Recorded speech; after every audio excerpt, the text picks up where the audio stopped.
Terça-feira, 20 de novembro de 2018. O plenário da Câmara dos Deputados acaba de aprovar há pouco a medida provisória que muda, altera a distribuição dos recursos das loterias aqui no país.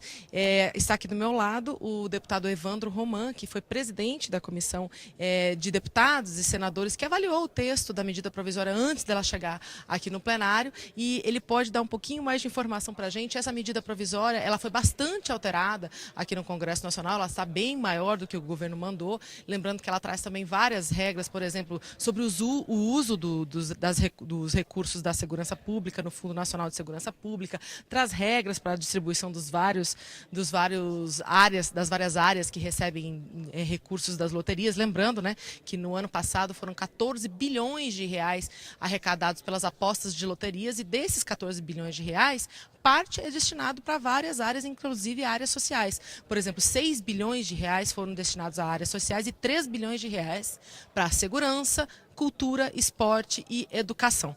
Agora, deputado, algumas mudanças, aliás, foram várias mudanças, né? O que o senhor destacaria mais? Essa questão da segurança pública era uma grande reivindicação, inclusive do novo Ministério de Segurança Pública, né? A segurança vai deixar de receber 400 milhões no ano passado, vai passar para mais de 1 bilhão de reais no ano que vem. Isso contempla o que se estava esperando para a segurança pública? Boa noite. Boa noite a você. Olha, eu diria que primeiro lembrar que essa medida provisória ela foi feita para atender a segurança pública. Ela veio numa medida não boa, que foi a 841, e que depois o governo acabou deixando morrer, porque entendeu que tanto o esporte como também a educação e a cultura iriam perder muito sobre isso, e reeditou a 846, e que atende muito bem. Eu diria que vai passar de 1 bilhão de reais os recursos que serão arrecadados, mas contemplou e manteve também um percentual muito bom para o esporte, muito bom também para a cultura e também a educação no item voltado para a meritocracia das escolas. Então isso eu acho que foi um ponto bem importante.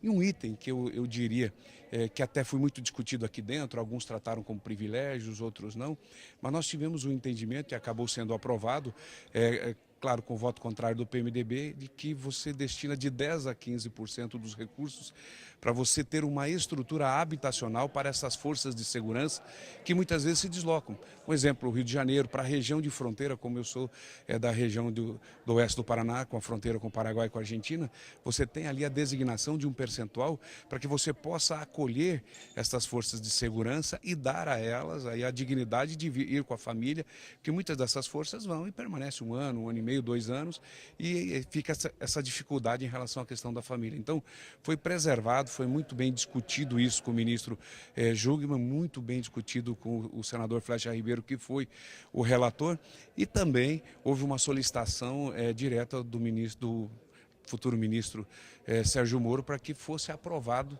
porque você não tem condições de ter resultados diferentes sem que você tenha um orçamento diferente. E isso foi honrado e mantido desde da medida provisória discutida na comissão, como agora aqui em plenário também.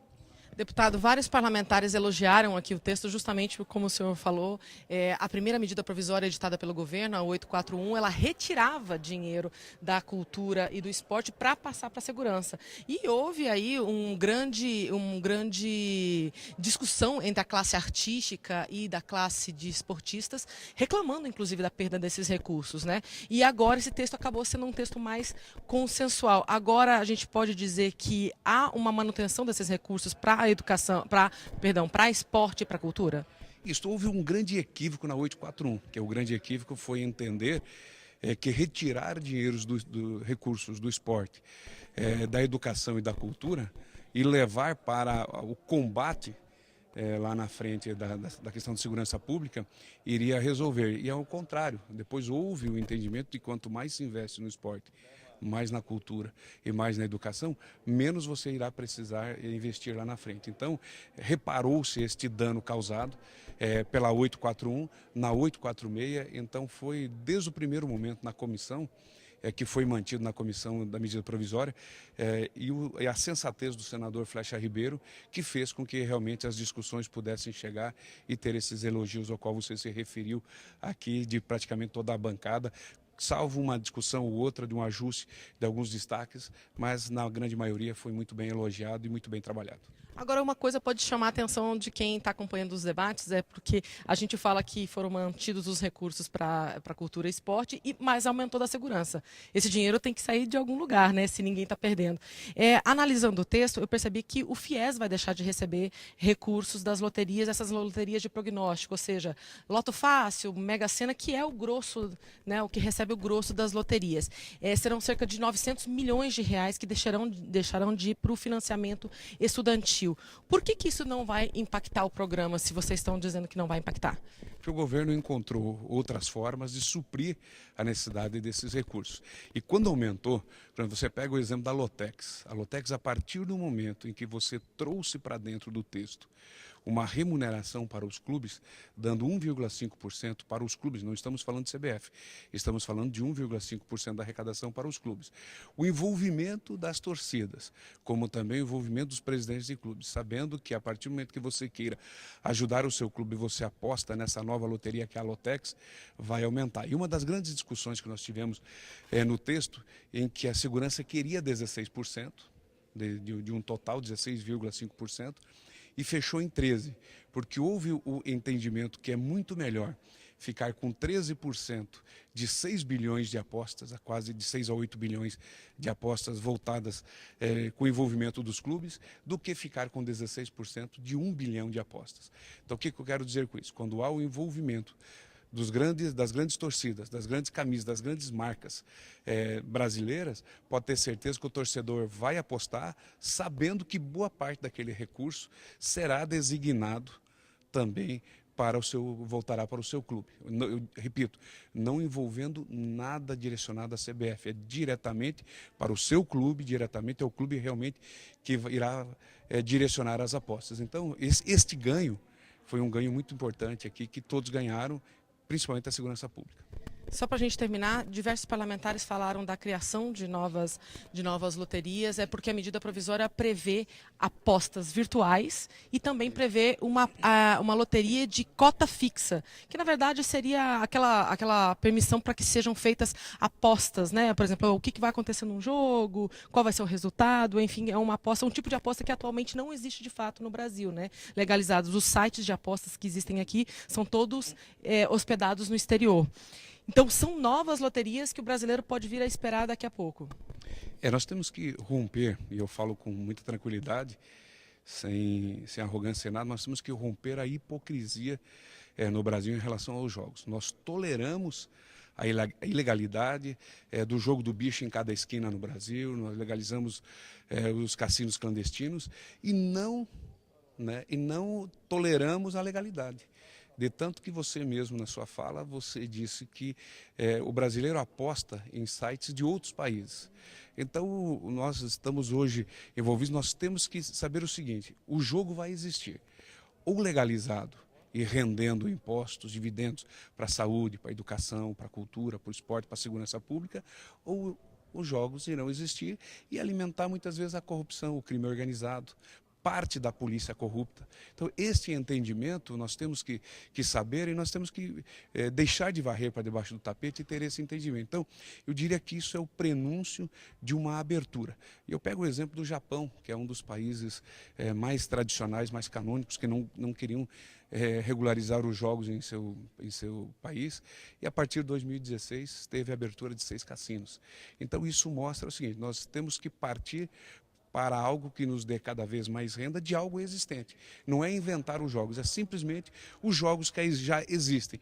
E eu acho que essa modalidade, junto à questão dos jogos online, ele vai ser o precursor de um projeto que vai passar por um amadurecimento, acredito eu, que nos próximos 4 anos nessa casa. Tá certo, muito obrigada. Deputado Evandro Roman, do PSD do Paraná, presidente da Comissão Especial de Deputados e Senadores, que avaliou o texto da medida provisória, essa medida provisória que foi aprovada nesta terça-feira aqui na Câmara dos Deputados e altera a distribuição dos recursos arrecadados pelas loterias. Lembrando que essa medida provisória ela tem validade até quarta-feira da semana que vem e agora ela segue para o Senado. Ela precisa ser aprovada até então, quarta-feira da semana que vem, para ser de fato convertida em lei e não perder a força aí até lá. Bom, agora a gente já falou do plenário da Câmara dos Deputados, fique agora com os principais acontecimentos do restante da Câmara. Boa noite. Confirmado, deputado Mandetta, do Democratas do Mato Grosso do Sul, será o ministro da Saúde no governo Jair Bolsonaro. Nova tentativa de votar o projeto da chamada Escola Sem Partido. No Dia Nacional da Consciência Negra, o Jornal da Câmara dá a palavra às mulheres. O seminário abre temporada de 16 dias de ativismo contra a violência. E veja também a entrega de uma das premiações mais tradicionais aqui na Câmara. É o Prêmio Darcy Ribeiro, um reconhecimento a quem trabalha para melhorar a educação no país.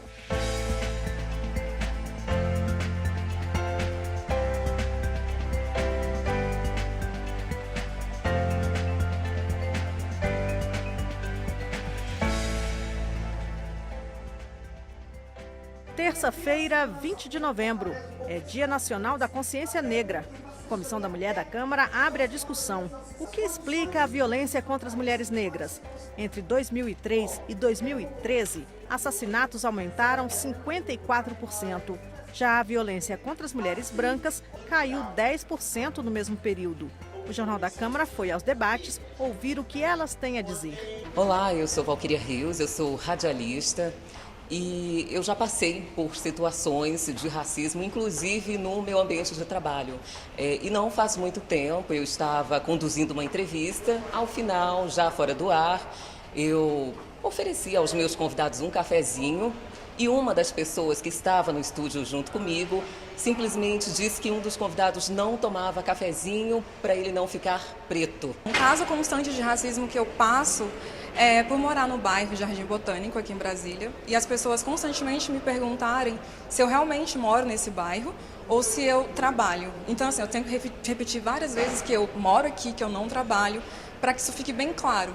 Não que a pessoa esteja em dúvida, mas porque ela não acredita que uma pessoa negra possa estar num local daquele, a não ser como empregada, ou babá, ou diarista, como outra coisa qualquer. Dentro do fórum, até você chegar dentro do fórum, a dificuldade já é imposta e o que o serventuário já diz? Onde que é o lugar que eu vou ficar? Qual é o lugar que uma pessoa negra, uma mulher negra vai ficar? No lugar de acusada. Nós vivemos uma realidade de profunda desigualdade e desigualdade histórica, estrutural, que moldou a sociedade brasileira. Então, o fato de nós termos um assassinato de jovens a cada 23 minutos e esses jovens serem jovens negros, de vivermos uma fragilidade institucional das mulheres negras, isso mostra muito bem não só uma desqualificação, como uma tentativa de eliminação, de redução mesmo dessa população negra. 20 de novembro é o Dia da Consciência Negra, porque foi no 20 de novembro que Zumbi dos Palmares, que é herói da pátria brasileira, foi assassinado e nós sabemos que ele conseguiu colocar negros, brancos, indígenas no quilombo. Nós estamos aqui para dizer em alto e bom som, defendemos uma democracia e negro quer ter o direito de estudar, de ter saúde e de ter trabalho. Mulheres fortes, empoderadas, destemidas, somos guerreiras, pretas de zinga, fortes, contundentes, determinadas, parceiras coligadas de longa estrada. Vem de longe nossos passos, nossa história é propagada, vozes ao alto, pelos feitos de Teresa Benguela, afrolatina, caribenha, África amada. Deputados eleitos também comentam as conquistas políticas da população negra. Os brasileiros que se declaram pretos e pardos são 55% da população, segundo o IBGE. Nos espaços de poder, como a Câmara dos Deputados, a representação desse segmento é bem menor, embora tenha crescido na eleição de 2018. Em 2014, 102 dos 513 deputados federais eleitos, o correspondente a 20% dos integrantes da Câmara, se declararam pretos ou pardos. Neste ano, o número subiu para 125 deputados, pouco mais de 24%. O número de mulheres negras também teve um avanço, de 10 deputadas eleitas em 2014 para 13 em 2018. Nas eleições anteriores, não havia registro da cor ou raça dos candidatos. Talíria Petroni, eleita deputada federal pelo PSOL, e professor Josiel, eleito pelo PSL, falam sobre os espaços conquistados na política e os principais problemas enfrentados pela população negra. A gente precisa lutar para ampliar a representatividade de pessoas negras, em especial mulheres negras, mas que também tenham como bandeira o enfrentamento ao genocídio do povo negro, ao encarceramento dos jovens negros. Não é a arma que mata os nossos nas favelas e periferias que vai resolver o problema do Brasil. Isso é o reforço de uma escravidão que não terminou. E para isso a gente quer ter mais negros e negras no parlamento com essas lutas. Nós ainda estamos atrasados, porque aquele espaço lá é de toda a sociedade brasileira dentro da sua multiplicidade étnica. O que hoje nós estamos muito aquém, estamos chegando atrasados, porque pensa comigo, se nós chegamos aqui em 1500, né? Em 1500, e agora que a gente está começando a perceber a presença do negro, está muito atrasado isso aí. Deputado federal no segundo mandato e suplente de senador eleito pelo PSB da Bahia, Bebeto lembra que as vitórias dos negros são fruto do reconhecimento da diversidade e do racismo que existem no Brasil. Foi na Conferência de Durban em que o Brasil assumiu, a partir do governo Fernando Henrique, haver neste país um racismo institucional, um racismo estabelecido na nossa nação.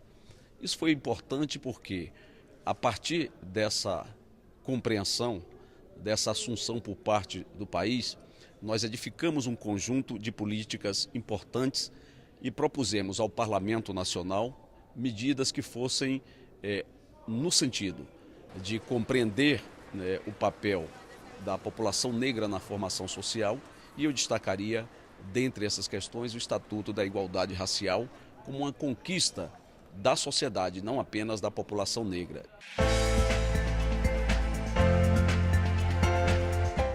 Depois de Onyx Lorenzoni e Tereza Cristina, mais um deputado da atual legislatura é escolhido pelo presidente eleito Jair Bolsonaro para o futuro ministério.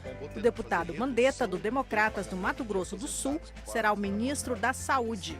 Médico ortopedista, Mandetta já foi secretário municipal de saúde em Campo Grande. Ao chegar ao plenário nesta terça-feira, o deputado foi abordado e ganhou cumprimentos de colegas parlamentares. A gente vai ter a discussão da saúde, ela passa sempre aqui dentro, né?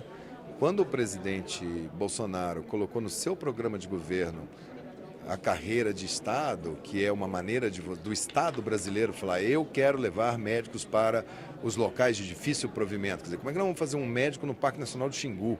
Como é que nós vamos fazer para atender a comunidade ribeirinha, quilombola? Como é que nós vamos fazer essas cidades que hoje estão assustadas com a perspectiva de ficar sem médico? Vai ter que se redigir um projeto, vai mandar para cá, porque é de iniciativa do Executivo, e vamos ter que vir aqui para dentro discutir as bases. Né? Será que nós vamos continuar chamando isso de mais médico, ou o conceito tem que ser mais saúde? Né? Onde que está a enfermagem? Onde que estão os agentes comunitários? Onde que estão os psicólogos, os TOs, os FIS, as fonos? Os impostos no Brasil não são caros apenas para a população, que gasta mais com cada produto que consome. São caros também para os governos. Estudos indicam que os impostos de base de consumo acumulam prejuízos de 500 bilhões de reais com a sonegação e outros 3 trilhões com dívidas que são cobradas na justiça. Segundo o Banco Mundial, só a burocracia para a cobrança desses impostos representa um custo de outros 60 bilhões de reais. De posse desses números, os deputados da comissão que discutiu a reforma tributária tentam sensibilizar o novo governo a apoiar a aprovação dessa proposta ainda este ano no Congresso Nacional. Representaria, segundo eles, uma economia superior aos ganhos esperados com a aprovação da reforma da Previdência, muito mais difícil de ser aprovada. Colocamos a nossa proposta para que eles possam apresentar a sua contraproposta. Então nós estamos nesse momento assim, estamos prontos com o nosso IVA, modelo europeu, débito e crédito, né, destino, que vai combater a sonegação, a corrupção, que vai combater a elisão, que vai combater o contencioso tributário, vai eliminar a burocracia.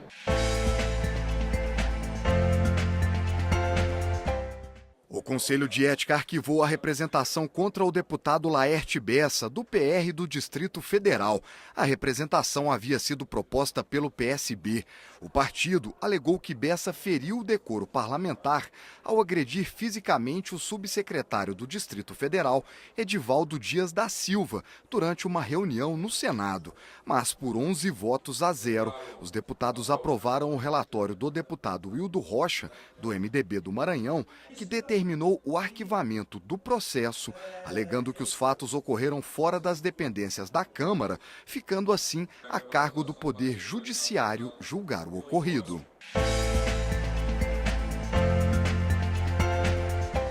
A comissão especial que analisa o projeto conhecido como Escola Sem Partido voltou a se reunir nesta terça-feira.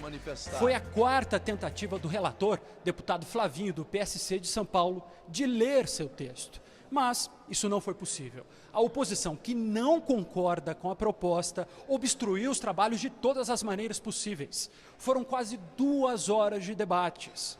A reunião terminou suspensa.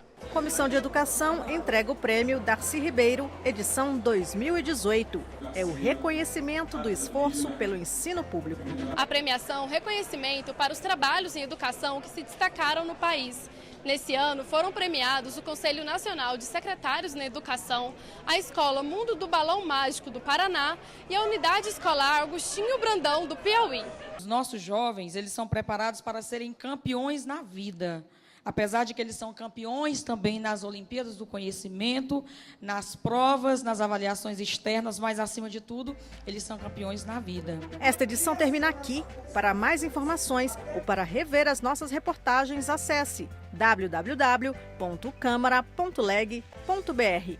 O Jornal da Câmara volta amanhã.